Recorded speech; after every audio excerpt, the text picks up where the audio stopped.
नमस्कार, स्वागत है आपका विक्रम टॉक्स में। नीली जर्सी हमारे शरीर पे भी आ गई है क्योंकि आज टी20 वर्ल्ड कप टीम की जहां घोषणा कर दी गई है, तो अब कहीं ना कहीं वर्ल्ड कप का खुमार तो हम सब में चढ़ेगा ही। लेकिन आईपीएल अपडेट्स लेके आ चुके हैं आपके पास।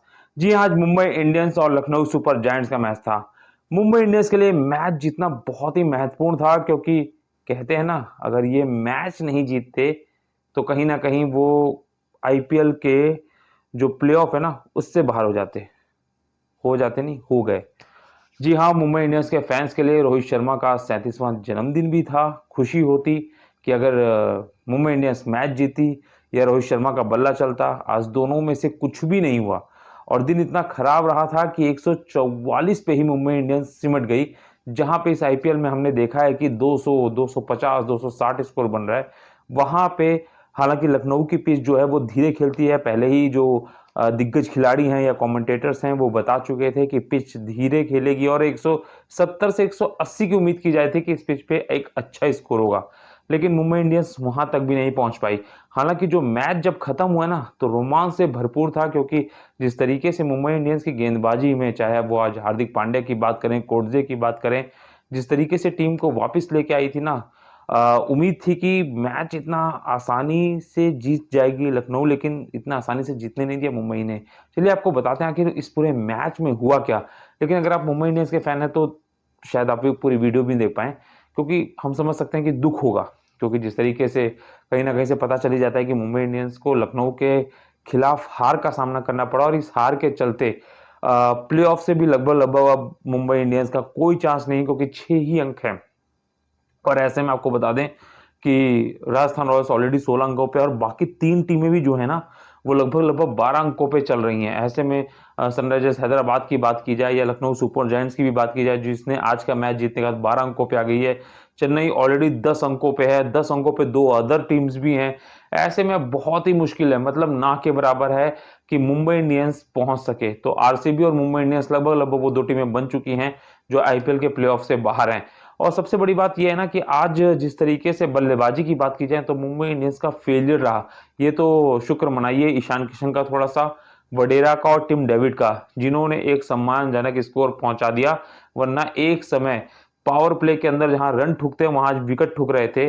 मुंबई इंडियंस के 27 रन पे 4 विकेट गिर चुके थे, जिसमें आपको बता दें कि चाहे वो रोहित शर्मा का विकेट हो, चाहे तिलक वर्मा का विकेट हो, चाहे सूर्य कुमार यादव का विकेट हो।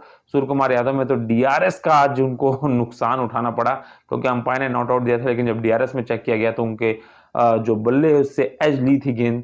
तो ऐसे में कहा जा सकता है कि डीआरएस का लाभ काफी कुछ हो रहा है दोनों ही टीमों को या खिलाड़ियों को, क्योंकि जिस तरीके से अब सटीकता के साथ टेक्नोलॉजी का जो सही उपयोग है, जिसकी वजह से एक पूरे मैच में परिवर्तन आ सकता है, वो आज हमें देखने को मिला। 27 रन पे 4 विकेट हो गए थे, लेकिन इसके बाद ईशान किशन और वडेरा की अर्शदकीय साझेदारी के चलते पहले इसको लगभग 80 रन पे पहुंचा। उसके बाद ईशान किशन जो है वो 32 रन पे आउट हो जाता है, लेकिन वडेरा अच्छा खेलते हैं और 41 गेंदों पे 46 रन उन्होंने बनाए। और अंत में बात की जाए तो टिम डेविड की शानदार शानदार इसलिए क्योंकि एक समय ऐसा लगा था कि 130 140 तक से पहले ही मुंबई इंडियंस वहां तक पहुंच ही नहीं पाएगी और 120 तक सिमट जाएगी। लेकिन टिम डेविड के 35 रनों की बदौलत 144 रन तक पहुंच पाई मुंबई इंडियंस 20 ओवर में। और सबसे बड़ी बात यह रही कि आज ना लखनऊ सुपर जायंट्स की तरफ से धमाकेदार गेंदबाजी हुई, लेकिन फिर से यादव, मुकेश यादव जो तेज गेंदबाज हैं, वो फिर से एक बार चोटिल नजर आ रहे हैं। वो अपनी पहली, मतलब जब उन्होंने अपने तीसरे ओवर की पहली गेंद की तो उसमें उन्होंने विकेट झटका, आउट तो किया, लेकिन उसके बाद वो अगली 5 गेंदें नहीं करा पाए। वो मैदान से बाहर चले गए और उनकी जगह नवीन हुक, जो कि अफगानिस्तान के तेज गेंदबाज है नवीन, उन्होंने गेंदबाजी को पूरा किया। लेकिन जिस तरीके से आज मोहसिन खान ने गेंदबाजी की, वो जबरदस्त गेंदबाजी, उन्होंने 2 विकेट झटके। दूसरे बॉलरों की बात की जाए तो उन्होंने भी सबने एक एक विकेट झटका, जिसके चलते लखनऊ मुंबई को 144 रन पे रोकने में सफल रही। इसके बाद बात की जाए कि जब लखनऊ को चेस करने आनी थी, तो ये तो था कि शुरुआत थोड़ा अच्छी मिलनी चाहिए, क्योंकि पिच धीमे है। अगर जल्दी विकेट्स गवा दिए लखनऊ तो थोड़ी मुसीबत हो सकती है, और वही हुआ भी। दोनों ही तरफ से इंपैक्ट प्लेयर थे। तुषार ने विकेट लिया, डीआरएस का यहाँ फायदा मुंबई इंडियंस को मिला, जहां पे ईशान किशन के प्रेशर देने पे इम्पैक्ट प्लेयर जो लखनऊ की तरफ से आए थे वो आउट होके गए। उसके बाद 28 रन की पारी जो थी वो कप्तान और विकेटकीपर जो इस समय है केएल राहुल उन्होंने खेली। हालांकि आज उनके लिए थोड़ी सी निराशा ये रही कि उनका टी20 वर्ल्ड कप में सिलेक्शन नहीं हो पाया। हालांकि ये बात चल भी रही थी क्योंकि ऋषभ पंत आने के बाद बहुत मुश्किल था और संजू सैमसन जिस ताबड़तोड़ फॉर्म में थे तो उनको तरजीह दी गई है केएल राहुल के ऊपर। जबकि केएल राहुल 50 ओवर के वर्ल्ड कप में खेले थे और उनकी परफॉर्मेंस अच्छी थी, लेकिन टी20 की बात की जाए तो संजू सैमसन और ऋषभ पंत से बेहतर इस समय कोई नहीं था। और ऋषभ पंत चोट के बाद, एक्सीडेंट के बाद वापसी कर रहे थे और जिस तरीके से अभी भी वो अगर बात की जाए तो 358 बना चुके हैं और जिस तरीके से पूरी फिटनेस थी, तो ऐसे में उनको लेना, क्योंकि उनके रहने से कहीं ना कहीं टीम इंडिया में और सामने वाली टीम में दबदबा एक कायम रहता है।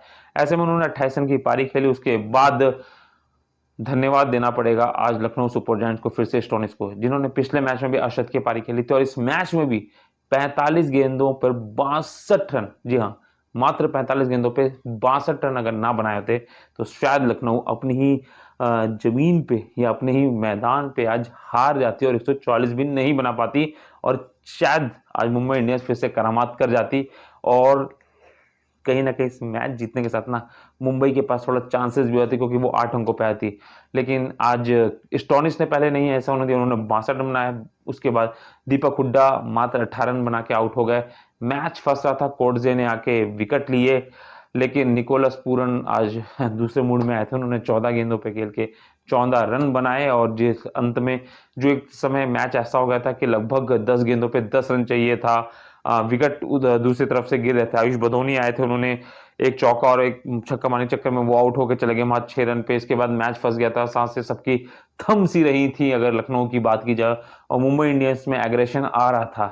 लेकिन कहते हैं ना, अदब के साथ आज जो जीतना था लखनऊ को वो मुश्किलों आदतों के साथ जीता, लेकिन जीत जो हुई वो लखनऊ सुपर जायंट्स की हुई, क्योंकि जिस समय वो खेले थे कुणाल पांड्या और निकोलस पूरन बीच मैदान पे थे। 14 गेंदों पे 14 रन बना के निकोलस पूरन ने जब अंतिम मतलब हार्दिक पांड्या फेंक रहे थे 19वां ओवर, उसमें जो चौका लगा ना, वो बैकहैंड साइड पे जो शॉट मारना चाहते कहीं और, लेकिन वो पीछे थर्ड मैन की तरफ में चौका जाता है, उससे मैच पूरा पलट गया और फिर 6 गेंदों पे 3 रन चाहिए था। और मोहम्मद नबी से जो गेंदबाजी कराने का फैसला वो समझ में नहीं आया, क्योंकि कोटजे का एक ओवर बचा हुआ था, कोटजे से वो फाइनल ओवर करा सकते थे हार्दिक पांड्या, लेकिन क्यों नहीं कराया ये किसी के समझ में नहीं है, क्योंकि कोटजे अच्छी बॉलिंग कर रहे थे।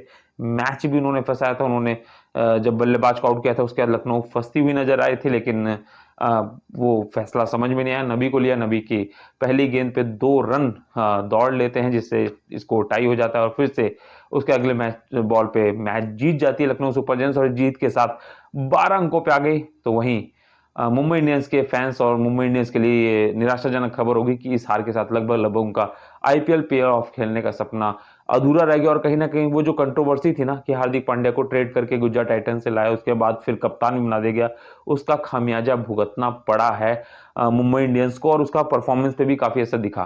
क्या कहेंगे आप? ये जो हार्दिक पांड्या को कप्तान चेंज किया गया था, ये सही या गलत फैसला है?